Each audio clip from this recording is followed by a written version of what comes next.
Fala galera, bem-vindos a mais um vídeo aqui do meu canal. Sou o professor Alan e estarei apresentando para vocês mais um vídeo referente ao curso básico Python para análise de dados. E nesse vídeo aqui nós vamos estar falando sobre a função print. Dada a importância dessa função, eu decidi criar um capítulo só para ela, tá certo? Então a função print é uma das mais utilizadas em Python, permitindo exibir informações na tela do seu computador. Com ela é possível imprimir textos, números, variáveis, resultados de operações matemáticas, etc. Então a gente utiliza ela bastante nos vídeos passados, só que a gente utiliza de uma forma muito simplória, digamos assim. Na verdade, há várias formas de formatar a saída de um comando print em Python, que torna essa função bastante versátil. Você pode utilizar métodos como .format, fstring e %, para inserir valores em meio aos seus textos. Além disso, é possível personalizar a formatação de saída utilizando argumentos como sep e ed. Tá certo? Então aqui vamos ver alguns exemplos, né, de utilização da função print.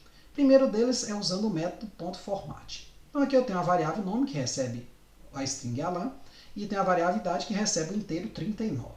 E aí imagine que eu queira imprimir essa frase: meu nome é Alan e tenho 39 anos. Então eu vou fazer dessa forma: eu vou abrir aqui o comando print, vou botar entre aspas a frase, só que onde vai aparecer a variável nome, que vai ser chamada daqui, e a variável idade, eu vou botar o que? Chaves. E aqui eu vou fechar aspas, né, porque a frase está completa, a string está completa, e vou botar .format, e boto nome e idade na ordem que vão ser chamadas aqui. Então quando eu executar, vai aparecer que meu nome é Alan, tenho 39 anos. Se eu mudar aqui, ó, né, de Souza Soares, botar aqui o nome completo, ó, quando eu compilar, mudou aqui também. Então a vantagem é essa, né? Porque se você, por exemplo, tiver uma atualização de idade de um indivíduo, e aí a frase ela já atualiza automaticamente, tá certo? Claro que se eu mudar a ordem aqui, idade e nome, né, de lugar, obviamente vai mudar a ordem aqui no texto também. Então o format é quem diz a ordem com que vai ser chamado. Então meu nome é 39, tem um Alan antes, não faz sentido, né?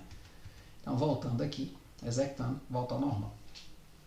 O que eu mais utilizo, na verdade, na prática, é o fstring, ou os tipos, né, fstring, como a gente vai ver depois ali com variáveis do tipo float.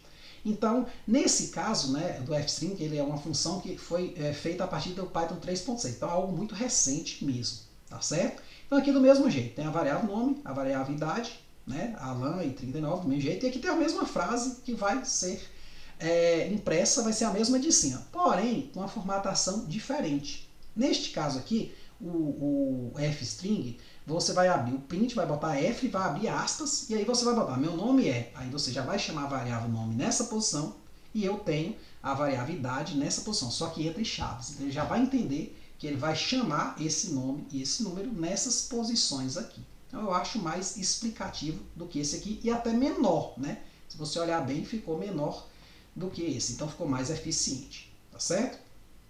Então, compilando aqui, ó, nós temos o seguinte, ó, meu nome é Alan e eu tenho 39 anos. Mesma frase. Se eu mudar algum desses elementos aqui, muda aqui embaixo também. Outra forma é usando o %, que parece muito com o format, só que tem uma diferença. O % ele diferencia strings de números inteiros e números com ponto flutuante, como a gente vai ver mais ao final, quando eu for trabalhar com números com ponto flutuante. Aqui eu tenho a variável nome, né, que recebe Alan, a string Alan, a variável idade que recebe 39, e aí eu vou botar assim, print, meu nome é %s, vai receber uma string, que é um nome, tá, entre aspas, e eu tenho %d, vai receber o número inteiro, um dígito, né, com dígitos. Então 39. E aí aqui eu boto a ordem com que vai aparecer. Então eu fecho aqui a minha string, minha frase, né, e aqui eu boto %, nome e idade. Né? Então, nesse caso aqui, a ordem tem que ser respeitada mesmo, porque se eu mudar, ele vai pensar a idade como uma string, nome como inteiro, vai dar problema. Né? Vamos fazer aqui o teste. Né? Então, eu vou compilar normal, pronto, meu nome é Alan e eu tenho 39 anos. Agora, se eu mudasse aqui, como eu fiz no de cima, botasse assim, idade e aqui nome, o que ia acontecer? Será que eu posso fazer isso?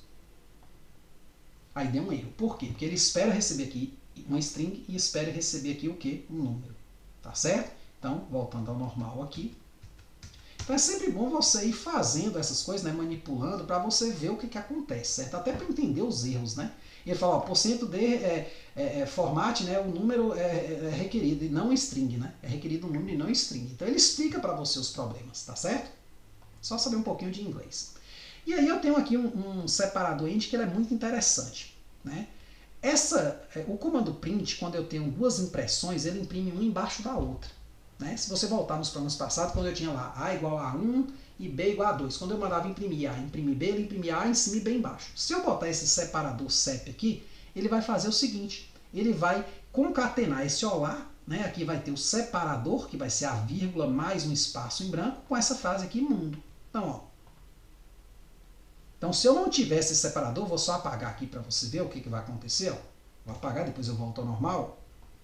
Olá e mundo ficaram separados. Né? Mesmo que eu botasse a vírgula aqui, ó, ainda assim eles ficaram em linhas separadas, mas eu quero eles na mesma linha, então eu posso usar esse separador dessa forma. End igual, abre aspas e boto o separador aqui.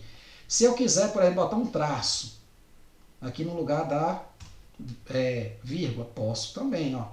Olá, mundo. Certo? Voltando aqui ao normal, temos isso. Né? Compilando aqui, tudo certinho. Então, na verdade, o argumento, né, nós podemos também utilizar um outro argumento que é o CEP, que é para, de fato, separar, delimitar dados num texto. Né? Para definir e separar né, o separador entre os argumentos print. Então, eu vou usar esse argumento CEP aqui. Então, aqui eu tenho Alan, tenho a mesma frase, né, só que a forma de escrever agora é um pouco mais complicada. Então, eu vou botar meu nome aí tem aqui o espaço em branco, aí vai receber a variável nome.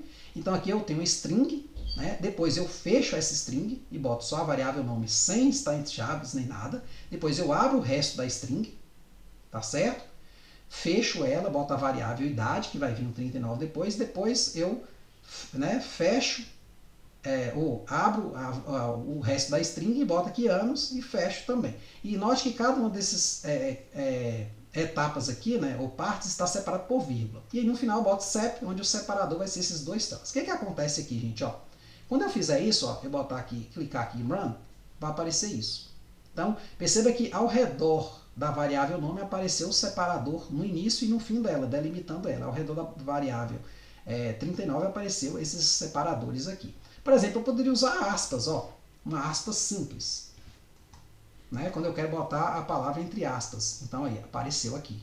Tá certo? Aqui apareceu duas de cada lado. Se eu apagar e deixar só uma, ó, aparece uma de cada lado. Tá certo? Como se eu quisesse ressaltar aquilo ali. Voltando ao normal aqui, vamos deixar com duas barrinhas mesmo. E aí, como eu falei, né, esse comando %, ele tem uma versatilidade em trabalhar também com variáveis tipo float. Né? Inclusive exibir casas decimais, que é o seguinte.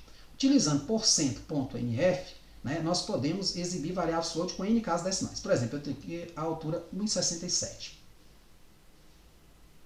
E aí, né, eu quero imprimir essa frase. Minha altura e chamar esse número aqui com duas casas decimais. Então, eu vou botar %.2f, metros. Fecha a string aqui, vou botar % altura, ele vai chamar a variável altura, que é o que vai entrar nessa parte aqui. Tá certo? Se eu quiser com uma casa decimal, eu boto só 1. Se eu quiser com 4, 4. Então, analogamente, né, vamos aqui executar. Pronto. No primeiro caso, com duas casas decimal, deu o próprio número, né? 1,67. Com uma casa decimal, ele arredondou aqui para 7, porque aqui é maior que 5, né? Então, somou 1 ao dígito que está à esquerda. E aqui, o interessante é que se você botar aqui 4, ele vai criar duas outras casas decimais. Imagina que você está utilizando um instrumento com precisão 4 casas, mas lá só deu 2 de resposta. Né? E você sabe que aquele experimento ali é feito com 4 casas. Então, você pode acrescentar essas casas, tá certo? Então, é feito dessa forma. Uma outra forma é a gente usar combinado o f-string e o %. Por exemplo, como está aqui, quando a gente quiser trabalhar com variáveis float. Então, esse jeito aqui eu acho melhor, por quê? Porque se você observar o jeito de cima, ó, você tem aqui onde a variável vai aparecer, e aqui é a variável que vai aparecer aqui é a condição que ela vai aparecer, com duas casas decimais. Então, ficou separado as coisas, né? Então, se você quiser, você pode reescrever o que está aqui em cima dessa forma. Então, você vai ter aqui o f no começo, porque ele é um f-string. E aí, minha altura aí eu chamo a altura, 2 pontos, né? Aí aqui eu boto a quantidade de casas decimais que eu quero. Então ficou tudo junto, né? E aí o resto da string metros, né? Que é a frase. E aí do mesmo jeito que os de cima, eu vou ter as mesmas respostas, né? 1,67, 1,7 e 1,6700, tudo metros, tá certo? Então tá aí algumas utilidades do comando print, né? Eu resolvi fazer um vídeo só para ele, dada a importância que ele tem.